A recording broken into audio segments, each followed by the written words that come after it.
Hey guys, it's your girl Kizzy Rock. And yes, Kizzy Rock is my birth given name. Happy Wednesday. Happy hump day. Want to say hey to all my subscribers, new as well as season.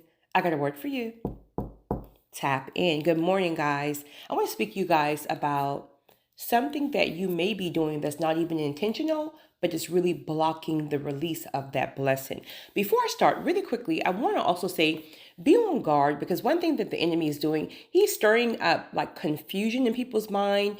Um, Not even so much strife, but it's like a confusion, but you're holding something in about a person that the enemy is playing games with your mind, but he's making you think that the person is the cause, and you're holding this something in you. You're side-eyeing the person internally. The person don't even know it, but you're side-eyeing the person internally, but this person is someone who you need for a particular reason. So he's trying to block you on that end. So that can look like, say God said he needed you to take some type of course, or there's something he needed you to do that's part of your journey. And then you reach out to the person, whoever can help you in that area. The person may have not responded to you. Well, the first thing, your triggers, right? Because the enemy typically use your triggers as well. Now you're thinking the person is rejecting you. So now you're not even thinking like, wow, this person can really be busy because I mean, life is crazy for everybody, right? This person can be busy. The person may have missed the message, or even if the person left you on red, the person could have literally been in the middle of the chaos at Walmart and had every intentions on thinking, oh, I'm gonna hit them back once I leave. Life takes over and you forget about it, and you're still thinking a week later you're side-eyeing this person, and this is the very person that's going to help you in a certain area that God needs to help you. And so the person end up hitting you back a week later like, oh my goodness, I forgot, and you're like, oh well. So be very, very careful right there. Remember, the enemy is very, very, very strategic. You got to be giving some grace right now to everybody because life is crazy for everybody. So don't let the enemy get up in your head about a person, and now you're side-eyeing this person thinking like they're ignoring you for whatever reason. Y'all, nobody thinking about you. They're ignoring you for whatever reason, right? Be very careful there. You got to stay ahead of the enemy, right? He's strategic, so you got to get strategic. Um, excuse me. Okay, so what I want to speak about is you may be idolizing the promise. So you may be idolizing the person, the place, or the thing, and you're not even doing it intentionally. You're not. It's either you're just getting ahead of God, which most times is not intentional, it's just flesh. You're getting ahead of God and you're trying to, God may have you in a posture right now where he's telling you to be still, sit still, right? That sit still that can be for a week. But then this rush of emotions come up against you and you feel like you're going to lose the promise. You're going to miss it because things are silent or God is not speaking directly to you right now because maybe he's doing something on the other side. Now you feel like you got to get ahead of God, and now you're just spinning your wheels and spinning your wheels and spinning your wheels. Or if it's a person, the person may be whatever, kind of just doing their thing or just kind of not really tapped in, and you don't really see anything happening, but you know it's the person, you know God said this and God said that, but you're now like trying to shake the person. You're trying to shake them to wake up. You're trying to shake them to get in alignment. You're trying to shake them to see what God says. You're trying to or if it's the place, you're whatever it is, you yourself, your physical self, your fleshly self is trying everything in your power to make the door open. That's idolizing, because only God, right, can open the door for you. Granted, this is why it's so important to be spiritually tapped in, because it can get confusing at certain times. Typically not, typically not so much confusing towards the ending of the process, because you already know what it is. And I mean, God have already burnt all that stuff off of you anyway, that anxiety and that hastiness anyway. So you're just in the posture like, okay, any day now. It is what it is. I'm not even like stressing it. It is what it is, right?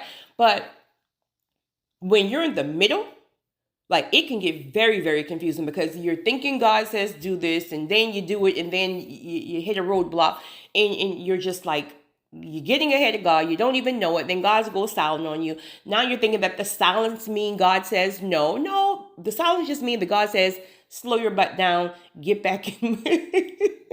Right? You're starting to see movement. Then God throws you back in the wilderness because you're making your head hard. Right? He needs you to sit still because he got to give you some certain specific insights.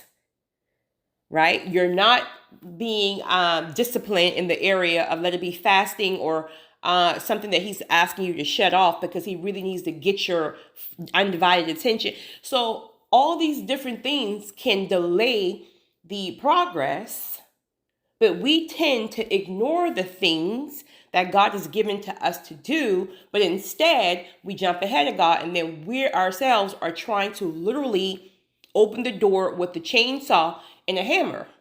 It's not gonna work. I promise you. It's not going to work. There are some things in the past that you were able to do yourself. I mean, God was behind it, but God kind of gave you the okay to kind of just go and make it happen, right? But with certain blessings, especially now, you can't make it happen. You can cry, you can kick, you can scream. You cannot make it happen. You can't make the person change. You can't make the door open before it's time. You can't move people out of the way yourselves, no matter how much you fast and pray. Now, granted, you got things to do. But again, these are things that God will clearly tell you. But in order for you to hear what God is saying to you, you got to sit still. This is the most difficult thing to do when you're in the middle of that process because life itself is already crazy, right? You got familiar spirits talking to you. You got your flesh talking to you. So it's very, very, very confusing. And again, this is why a lot of people give up in the middle because you just don't feel like anything is happening. And things are happening, but it's just all chaotic because you're not in the posture to allow God to really give you the blueprint. Of course, he's not going to give you every little thing, but the blueprint in the sense of do this next, do that next. And it may not even look like it's affiliated with the promise, but just do it because it will be, right? Everything will start to literally come together like a puzzle at the end, and you're going to be like, so this is why you told me to do that a year ago. It didn't make any sense then, but I was obedient and I did it, and now boom, a piece of the puzzle. But if you don't do what God is asking you to do, even though it don't make sense, you're not going to have that piece to fit into the puzzle, and then you're going to keep prolonging your process. Once you get to the end of your process, every single thing that God have instructed you to do, every time he clipped you up and thrown you back to the wilderness, let it be for 6 months, let it be for 1 week, whatever. Every single time you've cried, every single time you gave up, and 3 hours later, you're convicted to get back to it and you're back.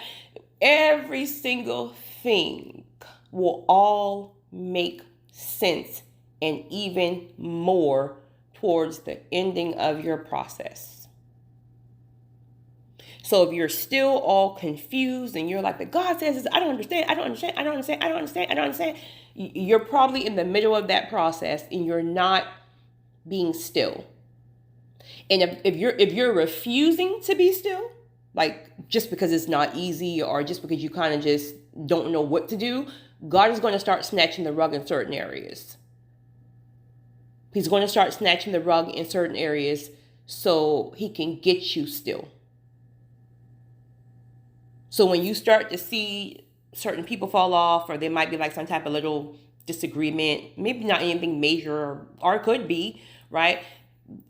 You're going to have some emotions to come up with that because you're going to feel like, wow, I'm already in this place where I'm just feeling so unsure about life in general and everything else. And now people are falling off and it's going to feel like a punishment, but it's not. He has to do this to really get you to a place and a posture where you are still, where you're all alone, Even if it's just for the time that he needs it, he got to get you still. Stillness is what's going to give you the blueprint to what to do next, and so on, and so on, and so on, and so on. But many times we are idolizing the promise. Let it be the promise of wealth, the promises of marriage, the promises of kingdom spouses, the promises of ministry, wherever it may be. Many times we don't even realize it, but we're idolizing the promise itself, which is very, very dangerous. We can't idolize the promise. And I mean, I know it's easier said than done, but I'm just giving you what I got. Can't idolize the promise. You got to trust what God has says. You got to release it. Your job is to lock on to God.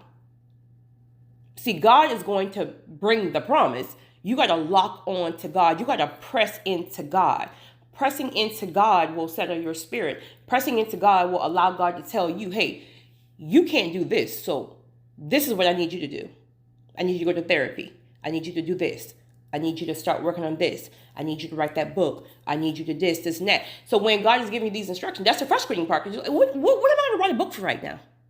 You gave me a promise about this, but you're calling me to write a book about this. That doesn't make sense. It is not going to make sense most times. Just do what he's telling you to do. Because when that door opens, whatever book he asks you to write, oh, trust me, it's going to blow up in the next season. So this is how you can miss so many things. I'm telling you. You got to do things when God convicts you. There's something coming to my mind right now that God gave me to do about 8 years ago. When I did it, some jealous people like kind of laughed and thought like it was like, who would do something like that? That doesn't make any sense. Nobody's doing that. And guess what? Everybody and their mama and daddy is doing or attempting to do that thing. So they're all in this fog of chaos because they're trying to all figure it out when mine has been planted and solid for about 8-9 years. So do what God tells you to do. Regardless of who don't agree, regardless of who think it's crazy, regardless of you think it's something profitable, do what God tells you to do. Obedience, obedience, obedience. I wanted to share that. You guys have a great one. It's your girl, Kizzy Rock.